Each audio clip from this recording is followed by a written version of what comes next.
বলছেন যাবা নাহি বুঝে কেউ শুনিতে শুনিতে সেও।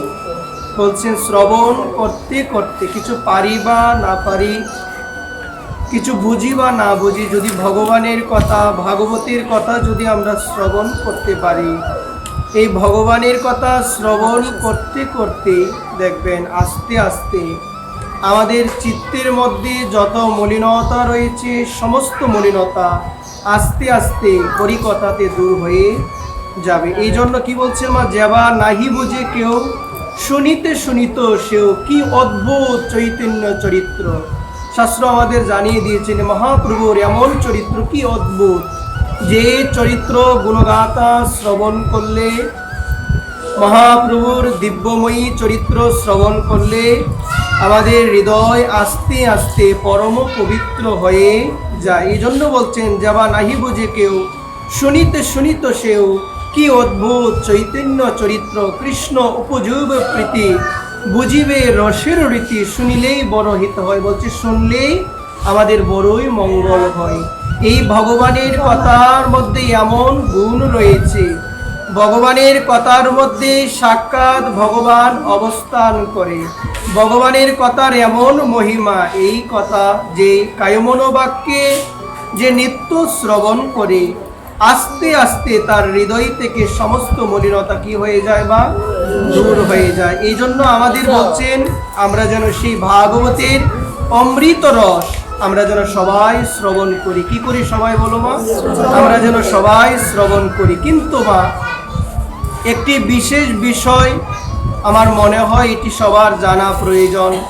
ভাগবত কিন্তু সবার জন্য নয়। ভাগবতের প্রথম মুখবন্ধের মধ্যে বলা হয়েছে মঙ্গলাচরণের মধ্যে, নিগম কল্পতরুর গণিতং ফলম শুক মুখাদমৃত দ্রব সংযুতম পিবত ভাগবত রসমলয়াম রসিকা ভুবি ভাবুকা।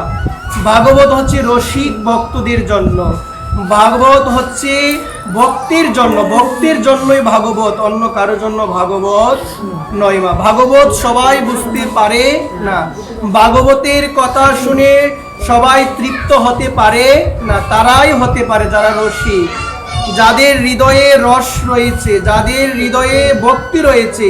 এই জন্যই বলছেন ভক্তির জন্যই হলো ভাগবত। কি বলছে গো মা? ভক্তির জন্যই ভাগবত। ভাগবত কথা শুনে হৃদয়ে তৃপ্তি লাভ তারাই করে যাদের হৃদয়ে ভক্তি রয়েছে। এখন আমার হৃদয়ে ভক্তি নেই, আমার হৃদয়ে গোবিন্দের প্রতি সেই অনুরাগ ভালোবাসা নেই। এখন আমার করণীয় কি? বলছে তোমার জন্য ভাগবত নয়, তোমার জন্য হলো গীতা। তোমার জন্য কি? তোমার জন্য হলো গীতা। গীতার মধ্যে ভগবান বলছেন মাম হি পার্থ ব্যাপাশ্রিত স্ত্রীয় বৈশ্যস্ততা শূদ্র স্তেহপি জানতি পরমাম গতি। বলছেন তুমি যে বর্ণেরই হও না কেন, তুমি যদি চণ্ডালও হও, তুমি যদি শূদ্র হও, তুমি যদি বৈশ্য হও, সকলের অধিকার রয়েছে শ্রীমদ্ ভগবত গীতার মধ্যে। সকলের অধিকার। এক সময় আমাদের শোনানো হতো, আমাদের জানানো হতো যারা উচ্চ বর্ণের লোক তারাই গীতা পড়তে পারবে, আর অন্য সব জাতি গীতা স্পর্শ করতে পারবে না। এক সময় ওই রকম প্রথা ছিল, কিন্তু এখন বলছেন সবাই গীতা পড়তে পারবে। গীতাটা সবার জন্য, বুঝি বা না বুঝি, পড়ার দায়িত্ব আমার, বোঝানোর দায়িত্ব আমার ভগবানের। আমি যদি পড়তে থাকি, আমার যদি ভুলও হয়, ওই ভুল হতে হতে দেখবেন একদিন ভগবানই সবকিছু শুদ্ধ করে দিবে। এই জন্য গীতায় বলছেন মাম ই পার্থ ব্যাপাশ্রিত যেহ পিশু পাপ জুনয় স্ত্রীয় বৈশ্যস্ততা শূদ্র স্তেহপি জানতি পরমাম গতি। তুমি যে বর্ণেরই হও না কেন, তুমি যদি স্ত্রী হও, বৈশ্য হও, শূদ্র হও, চণ্ডাল হও, যাই হও না কেন, তুমি যদি গীতাকে আশ্রয় করো, ভগবানকে আশ্রয় করো, এবং অন্তিম সময় তুমি যদি গীতা গীতা বলে দেহ রাখতে পারো, তোমার পরম গতি লাভ হয়ে যাবে। তোমার পরম গতি লাভ হয়ে যাবে। এই জন্য বলছে গীতা সবার জন্য, কিন্তু ভাগবত সবার জন্য নয়। ভাগবতের কথা সবাই বুঝে না, ভাগবতের কথা সবাই বুঝতে পারে না। এমনও নিষ্ঠাবান ভক্ত রয়েছে একদিনও হরিকথা শ্রবণ, ভাগবত কথা শ্রবণ ছাড়া তারা অতিবাহিত করে না। হয়তো বা আমার কয়েকদিন শ্রবণ করে আমার মনে এই ভাবনা আসতে পারে যে শ্রবণ তো অনেক হয়। এই ভাবনাটি যদিও যথাযথ নয়, ভক্তির অভাব, তাই আমার হৃদয়ে এই ভাবনাটি আসে। কিন্তু যথার্থ জ্ঞানীজন, যথার্থ ভক্ত তারা চাইবে সাধু সঙ্গ হলে এর মতো আনন্দের আর কিছু নাই। যাই হোক, এই জায়গায় একটু বসে ভগবানের এই অমৃতময় বাংময় বিগ্রহ, বাণীরূপ বিগ্রহ ভাগবতীর কথা যেন আমরা একটু আস্বাদন করতে পারি। কারণ একমাত্র আনন্দ, একমাত্র সুখ, একমাত্র শান্তি রয়েছে ওই ভাগবত কথার মধ্যে। এই জন্য ওই ভাগবত কথা যারা নিষ্ঠা সহকারে শ্রবণ করে, যারা শ্রদ্ধা সহকারে শ্রবণ করে, তাদের হৃদয় আনন্দে পরিপূর্ণ হয়ে যায়। কিন্তু একটি বিশেষ কথা এই জায়গা থেকে গেঁথে নিয়ে যাবেন পরম পূজ্যপাদ শ্রী অনন্ত দাস বাবাজি মহারাজ। মন দিয়ে শুনবেন, পরম পূজ্যপাদ 108 শ্রী শ্রী অনন্ত দাস বাবাজি মহারাজ, উনার শ্রী গুরুদেব শ্রী শ্রী 108 কুঞ্জবিহারী দাস বাবাজি মহারাজ, উনার একটি গ্রন্থ মা, ওই গ্রন্থের মধ্যে কৃষ্ণ লীলা নামক গ্রন্থ, ওই গ্রন্থের মধ্যে তিনি বলছেন যে ভাগবত কথা সবাই শুনতে পারে না, হরি কথাতে সবার রুচি আসে না, কৃষ্ণ নামে সবার প্রীতি শ্রদ্ধা কাজ করে না, বৈষ্ণবেতে সাধুতে সবার শ্রদ্ধা প্রীতি কাজ করে না। কেন করে না? তিনি তার গ্রন্থের মধ্যে, কুঞ্জবিহারী দাস বাবাজি মহারাজ তিনি তার গ্রন্থের মধ্যে তিনি খুব সুন্দরভাবে বলে দিয়েছেন, যার ওই হৃদয়রূপ ক্ষেত্রের মধ্যে পাপ পুঞ্জীভূত থাকে, যার ওই হৃদয়রূপ ক্ষেত্রের মধ্যে অপরাধ পুঞ্জীভূত থাকে, হরি কথাতে, ভাগবতে এবং বৈষ্ণবেতে, সাধুতে, গুরুদেবে, হরি নামে তার হৃদয়ে শ্রদ্ধা আসবে না, রুচি আসবে।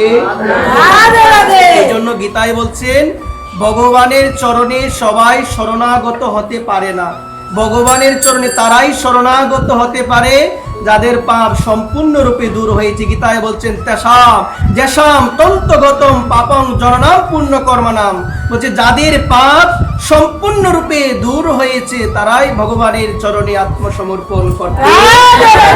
আর এই হৃদয়ে যাদের পাপ, এই হৃদয়ে যাদের অপরাধ পুঞ্জীবিত আছে, ভগবানের নামে, ভগবানের কথায়, কৃষ্ণ প্রসাদে, ভাগবতে, বৈষ্ণবেতে, সাধুতে তাদের হৃদয়ে শ্রদ্ধা থাকবে না।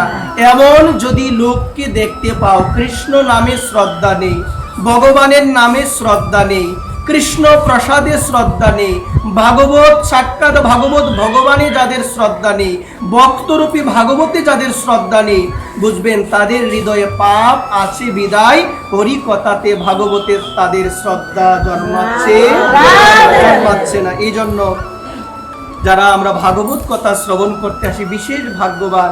মহাপ্রভু এই ভাগ্যবান শব্দটা সবার ক্ষেত্রে ব্যবহার করে নাই। এই জগতে হয়তোবা আমরা ভাবি টাকা অনেক হয়েছে, পয়সা অনেক হয়েছে, রূপ যৌবনে সমস্ত কিছুর মধ্যে পারদর্শী মনে হয় আমরা অনেক ভাগ্যবান। কিন্তু মহাপ্রভু ভাগ্যবান শুধু বলেছেন কাদের গোমা? প্রদ্যুম্ন মিশ্র যখন আমার মহাপ্রভুর কাছে গিয়েছিলেন হরিকথা শ্রবণ করার জন্য, প্রভু তাকে আলিঙ্গন দিয়ে বলেছিলেন তোমার মতো মহাভাগ্যবান জগতে আর কেউ নাই। কেন বললেন? মহাপ্রভু বলছেন হরিকথায় রুচি যার জগতে তার মতো ভাগ্যবান আর কেউ নাই। এমনও ভক্ত আছে চাতক পাখি যেমন অপেক্ষা করে বৃষ্টি কখন আসবে সেই বৃষ্টির মধ্যে আমি স্নাত হব, ঠিক তেমন মা শাস্ত্র বলছেন এমনও কিছু ভক্ত যারা চাতক পাখির ন্যায় সর্বদা আকাঙ্ক্ষিত হয়ে তাকে কখন ভাগবতীয় কথা রস আস্বাদন হবে সেই জায়গার মধ্যে আমি অদম গিয়ে ভাগবতীয় কথা রস আস্বাদনে আমি আমার পিপাসাকে নিবারণ করবো। সবাই এই জন্য এটি জানা বিশেষ প্রয়োজন। হরি কথায় রুচি যার, কৃষ্ণ কথায় রুচি যার, নিতাই কথায় রুচি যার, গীতার কথায় রুচি যার, আমার গৌর হরির কথায় রুচি আছে যার হৃদয়ে, জগতে তার মতো ভাগ্যবান কেউ হতে পারে। প্রদ্যুম্ন মিশ্রকে মহাপ্রভু আলিঙ্গন দিয়ে বলেছিলেন জগতে তোমার মতো ভাগ্যবান আর কেউ নয়, কারণ হরি কথাতে তোমার রুচি হৃদয়ে আছে। এই রুচিটা সবার আসবে না, এই রুচিটা হরি কথাতে, ভাগবত কথাতে রুচি সবার আসবে না। যাদের হৃদয়ে পাপ পুঞ্জীবিত থাকবে কখনোই আসবে না।